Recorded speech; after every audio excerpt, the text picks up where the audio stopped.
ও দয়ার নবী, আমাদের ভিতরটা ভীত সন্ত্রস্ত হয়ে গেছে। ডান হাতে সার্টিফিকেট পাবো না বাঁ হাতে পাবো, কেমন করে পুলিশে রাত পার হব। যে কথাগুলো আপনি বলেছেন এইগুলোই নিয়ে চিন্তা করছি। এই চিন্তা করতে করতে আমাদের বর্তমান অবস্থায় এমন হয়ে গেছে, দয়ার নবী আমরা ভীত সন্ত্রস্ত হয়ে গেছি। ওদের বলা হলো, এখন বিশ্বনবী উত্তর দিচ্ছেন, কি বলছেন দেখেন। ফাইন্নাহু লান তাকুমা, হুযায়ফা রে তোমরা শোনো, ওই কিয়ামত কোনো দিন হবে না। তোমরা যে কিয়ামতের ভয়টা করছো এটা কোনো দিন হবে না। ফাইন্নাহু লান তাকুমা, এটা কোনো দিন হবে না।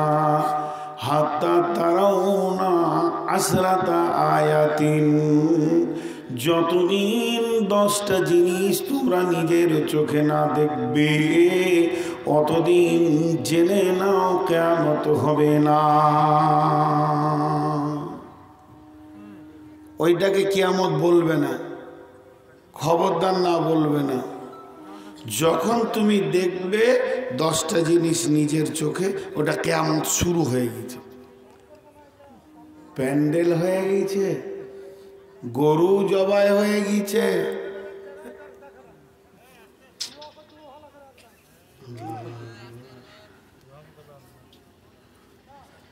রান্নাও হয়ে গেছে, বক্তাও চলে এসেছে মসজিদে, সব কিছু হয়ে গেছে।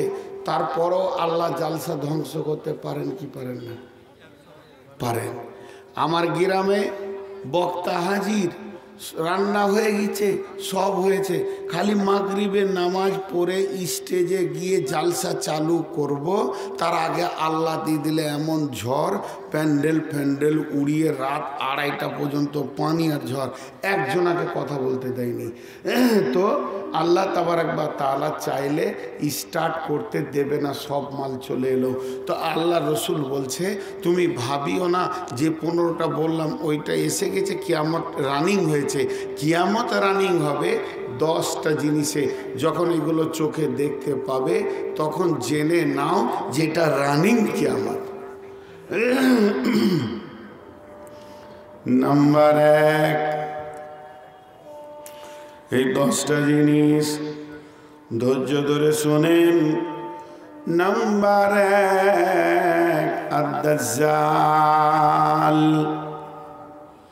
নবীজি বলছেন এই পৃথিবীর মাটিতে দাজ্জাল আসবে। ওই দাজ্জালের একটা চোখ কানা হবে। এই ইউটিউবাররা আর থাম্বনেল তৈরি করে, ছবি তৈরি করে। আমি একটা বায়ানে পড়েছি, সূরা ইয়াসিনে আছে, যে ওর মুখকে বন্ধ করে দেবে, ওয়াতুকাল্লিমুনা আইদিহিম ওয়া তাশহাদু আরজুলুহুম বিমা কানু ইয়াকসিবুন। তোমার মুখ বন্ধ হয়ে যাবে, হাত কথা বলবে, পা সাক্ষী দেবে। তো পরের দিন দেখছি ইউটিউবাররা ওটাকে আপলোড দিয়েছে যে পায়ের মুখ জিভ করে দিয়েছে, হাতের মুখ জিভ করে দিয়েছে। আল্লাহ এদেরকে মাফ করুন। এরা যে কত কাটিং করতে জানে আল্লাহ জানে। যে দাজ্জালের একটা ছবি বের করেছে ইউটিউবাররা, ও দেখে এসেছিল না, ওর বাপ দেখেছিল না, ওর খালু দেখেছিল, আল্লাহ জানে, মাঝে একটা চোখ করেছে। আবার আজকে বলছি তো কালকে 2 চোখ করে দিতে পারবেন।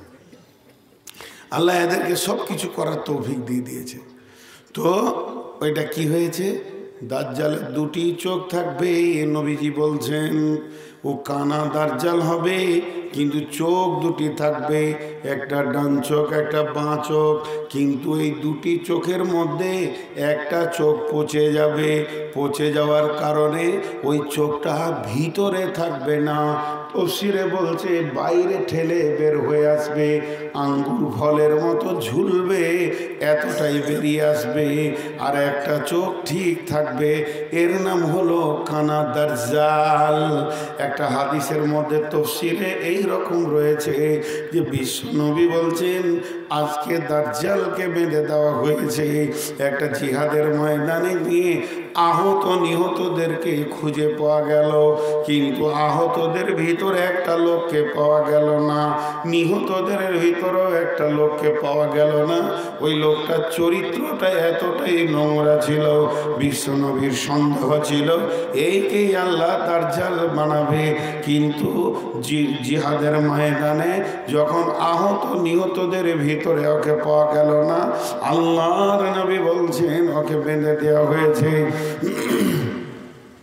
একটা সাহাবীর নাম হযরতে জারির রাদিয়াল্লাহু তাআলা আনহু। ওই সাহাবীটা ইহুদির ঘরে জন্ম নিয়েছিল, পরবর্তীকালে কালেমা পড়ে সাহাবী হয়েছেন। এই হযরতে জারির একদিন উনি বলছেন আমরা নৌকা পথে পানি পথে বহু দূর সফর করতে গেছিলাম, ঘুরতে গেছিলাম।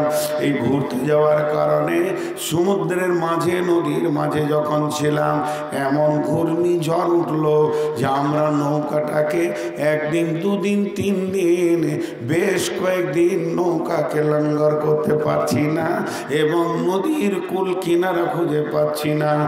এই অবস্থা চলতে চলতে ওই নৌকাটাকে জিয়ে যখন আমরা একটা পাহাড়ের ধারে লাগালাম, ওই পাহাড়ে আমরা এবার বললাম নৌকা বাঁধা থাক, আমরা একটু উঠে ওপর থেকে ঘুরে আসি। নৌকা থেকে বের হয়ে পাহাড়ের ভিতর দিয়ে জঙ্গলে আমরা রাস্তা দেখতে পেলাম। এই রাস্তায় যেতে যেতে যেতে যেতে রাস্তার মধ্যে একটা লোকের সঙ্গে দেখা হলো, জনহীন প্রান্তর, সেখানে গ্রাম নাই বাড়ি নাই, পাহাড় আর মরুভূমি, কিন্তু একটা লোককে দেখতে পেলাম। ওই লোকটা কেমন, মেয়েদের মাথায় যেমন চুল হয় লম্বা লম্বা, ওই লোকটার গোটা বডিতে ওই রকম লম্বা চুল রয়েছে, অতএব গোটা শরীরটা চুলে ঢাকা রয়েছে, তার মুখ টুক একদম পুরা ঢাকা। সে আবার আমাদের সঙ্গে কথা বললো, ও রাসূলের সাহাবী তোমরা কোথা থেকে এসেছো, তোমরা কে? এরা বললো আমরা মক্কা থেকে এসেছি, আমাদের এই অবস্থা, আমরা আমাদের নৌকাকে লঙ্গর করার জায়গা খুঁজে পাইনি, এসে পাহাড়ের ধারে আটকে গেছি। বলে তোমরা কে? বলে আমরা হলাম অমুক।